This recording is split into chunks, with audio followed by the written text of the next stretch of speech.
पाकिस्तान में तेल के वसी ज़खायर की बातें सामने आने के बाद एक सवाल जो ज़ेरे गर्दिश है वो सवाल ये है कि पाकिस्तान से मिलने वाला ये तेल किस क्वालिटी का होगा। इस बारे में आमिर रज़ा से बात करते हैं। जी आमिर भाई, जो तेल के वसी ज़खायर की बातें सामने आ रही हैं, हमारे नाज़रीन को ये बताइएगा कि ये मिलने वाला तेल किस क्वालिटी का होगा, रिफ़ाइन करने में कितनी सहूलत होगी।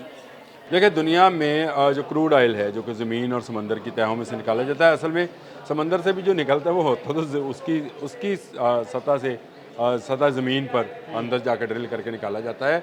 तो ये तेल है तो ज़मीन के अंदर ही, और दुनिया ने इसकी ग्रेडिंग की है और इसकी ग्रेडिंग इस तरह से की है कि कौन सा तेल वज़न में ज़्यादा है।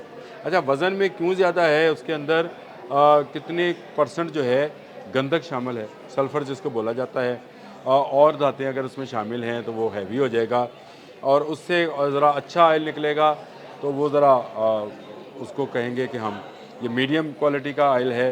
फिर उससे ज़्यादा अच्छा निकलेगा तो वो लाइट वेट होता है और उसमें उसको रिफ़ाइन करना आसान है। अब आप इसको इस तरह से समझिए, जैसे हम ज़मीन में ड्रिल करते हैं तो आपको जो ज़मीन में ड्रिल करने वाला वो बताएगा कि इस सतह तक पानी जो है खारा है, उससे नीचे जाएंगे तो मज़ीद अच्छा है, और अगर आपने बहुत अच्छा पानी लेना तो मज़ीद गहराई में जाएंगे। बिल्कुल। तेल का भी यही हिसाब है। इसमें बहुत सारे ममालिक में तेल तो मौजूद है, लेकिन उसकी क्वालिटी उतनी अच्छी नहीं है जितनी अच्छी क्वालिटी से आप किसी को लाइट वेट ऑयल कह सकते हैं, क्रूड ऑयल कह सकते हैं। मसलन इसकी मिसाल मैं इस तरह से देता हूँ। इसको जब ग्रेडिंग की जाती है तो दो किस्म की ग्रेडिंग की जाती है। कहा जाता है कि ये सौर है और ये स्वीट है। अब आप समझेंगे ये खट्टा और मीठा है। इस तेल को चख ना लीजिएगा, ये खट्टा मीठा हर किसी नहीं है, ये सिर्फ टर्मिनोलॉजीज़ हैं जो ऑयल मार्केट में यूज़ की जाती है। कहाँ से कौन सा तेल जो निकल रहा है वो खट्टा है और कौन सा मीठा है। इस वक्त अगर आप खट्टे तेल की, पहले सौर की बात कर लेते हैं जो कि हैवी है, ऑयल निकल रहा है तो वो रशिया से निकल रहा है, और रशिया में से निकलने वाला है उसकी ग्रेविटी ज़्यादा है, वज़न में वो वज़नी है।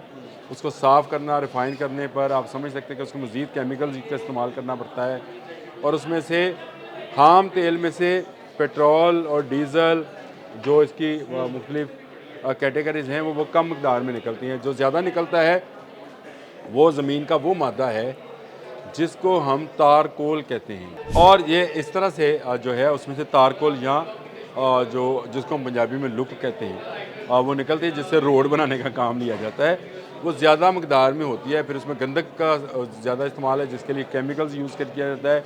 उसको रिफ़ाइन किया जाता है। फिर वो आपको पेट्रोल, और पेट्रोल की आगे 2-3 अक़साम हैं, जो अगर आप पेट्रोल का इस्तेमाल करते हैं तो आपको पता होगा कि सुपर क्या है और हाई ऑक्टेन क्या है। फिर डीज़ल है, लाइट डीज़ल कौन सा है, हैवी डीज़ल कौन सा है, जहाज़ के लिए कौन सा फ्यूल इस्तेमाल होता है, मिट्टी का तेल है, और ये जो वैज़लीन हम सर्दियों में इस्तेमाल करते हैं खुश्की ख़त्म करने के लिए, ये भी ऑयल प्रोडक्ट ही है।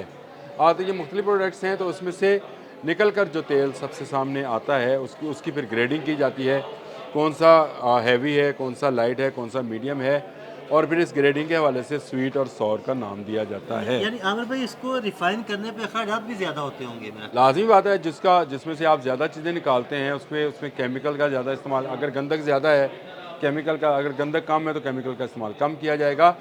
रिफ़ाइनरीज़ को भी इसी तरह से डेवलप किया जाता है। भारत में जो रिफ़ाइनरी लगी हैं वो रशियन रिफ़ाइनरीज़ हैं। उनमें जो सिस्टम है उसको साफ़ करने का, लाज़मी बात है उसकी मशीनरी भी हैवी होगी, फिर उसको साफ़ करके निकाला जाता है, उसमें मेहनत ज़्यादा है, तो उसमें से जो चीज़ है प्रोडक्ट आपको रिफ़ाइंड प्रोडक्ट कम मिलती है। और अब आप अगर बात करें कि लाइट वेट या मीठा ऑयल, पहले सौर की बात कर लें मेरा ख़्याल है। चलें, रशिया की ऑयल का मैंने आपको बता दिया। हमारे जो अरब कंट्रीज से निकलता है ये लाइट टू मीडियम ग्रेड का ऑयल है, यानी ये भी लाइट ऑयल नहीं है। इसको भी रिफाइनरी जो हमारे यहाँ पे लगी हैं वो उसको साफ़ करती हैं, तो वो तेल भी जो है उसको अगर आप कहें तो लाइट टू है। लेकिन जो बरतानिया के समंदरों में से निकलता है, जो अमेरिका में निकलता है, ये हल्का है। ये ब्रेंट जिसको बोलते हैं और WTI बोलते हैं जो अमेरिकन वाला है, ये लाइट है, इसको स्वीट ऑयल कहते हैं, सही। और ये बड़ा बेहतरीन क्वालिटी का है। लेकिन दुनिया में जो सबसे, अदील साहब आप हैरान होंगे, जो दुनिया में सबसे अच्छा तेल निकलता है वो नाइजीरिया में निकलता है। अच्छा। इसको बोनी लाइट कहते हैं जी। ये दुनिया में, हालांकि नाइजीरिया में खाना जंगियों की वजह से वहाँ के लोगों तक उसका असरात बहुत कम है और वहाँ बहुत सस्ते दामों ऑयल जो है दुनिया की मार्केट्स में बेचा जा रहा है। लेकिन वहाँ पे जो ऑयल की प्रोडक्ट है वो दुनिया में सबसे लाइट है। इसको बोनी लाइट कहते हैं। ये स्वीट से भी आगे की एक किस्म है। ये दुनिया में किसी और जगह किसी अच्छा और चलिए मुल्क आमिर में भाई, नहीं ये है। तो हो गया। हमें हमारे एक्चुअली नाजरीन जो सुनना चाहते हैं ना, वो ये सुनना चाहते हैं कि पाकिस्तान से जो तेल मिलेगा या मिल रहा है या मिलने वाला है, उसकी क्वालिटी क्या होगी? देखिए नॉर्दर्न सी ऑयल जो है बरतानिया का, जिसको ब्रेंट बोलते हैं जिस ऑयल को, वो मैंने आपको बताया कि वो स्वीट ऑयल है। पाकिस्तान के समुद्रों में भी यही तेल मौजूद है ज़बरदस्त। और पाकिस्तान के समुद्रों में मौजूद होने वाला जो तेल है इसमें सल्फ़र की मकदार बहुत कम होगी। इसमें इसकी ग्रेविटी जो है वो कम होगी, यानी इसमें से फाजल और फजूल से मादे जो हैं वो कम निकलेंगे। जो चीज़ निकल के आएगी वो खालिस पेट्रोल या डीजल की शक्ल में उसको जल्द से जल्द डाला जा सकता है। आपको पिछले दिनों आपने सुना होगा कि अमेरिकन कंपनीज़ जो हैं वो पाकिस्तान आ रही हैं और यहाँ पर आकर रिफाइनरी लगाना चाह रही है। तो रिफाइनरी किस चीज़ की लगाना चाह रही है?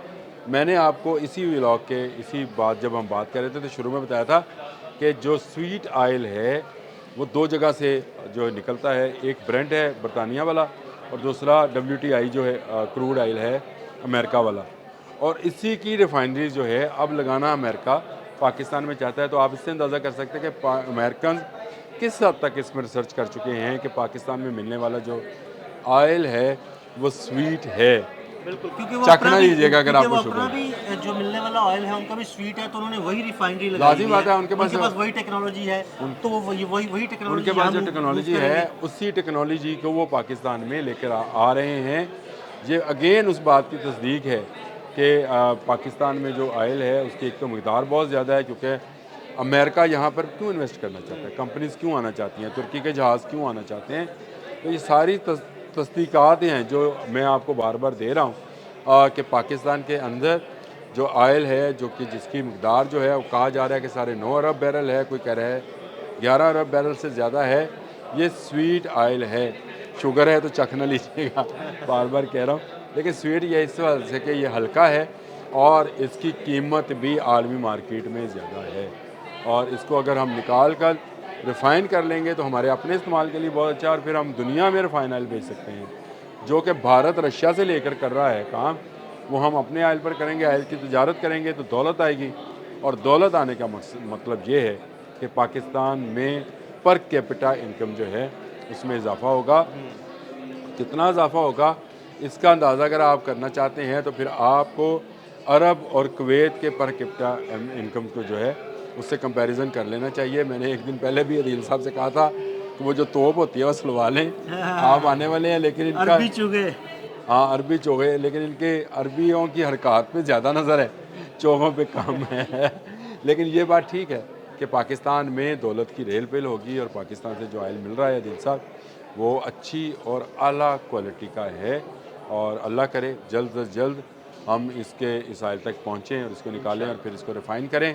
अभी तो अमेरिकन एक रिफाइनरी लगाने की बात कर रही है। मुझे नज़र आता है कि मुस्तकबिल में शायद इन रिफाइनरीज की तादाद जो है 2 की जाए, या जो हमने अरब कंट्रीज से निकलने वाले ऑयल के लिए रिफाइनरी लगाई हैं उनको अपग्रेड किया है। बिल्कुल सही है। बहुत शुक्रिया आमिर भाई। ये बिल्कुल पाकिस्तान से निकलने वाली तेल की क्वालिटी क्या होगी इस बारे में आमिर रज़ा ने बड़ी तफसील के साथ बताया। और आप तैयारी कर लें क्योंकि आप बहुत जल्द अमीर भी होने वाले हैं। अदील अहमद और आमिर रज़ा को इजाज़त दीजिएगा। अल्लाह हाफ़िज़।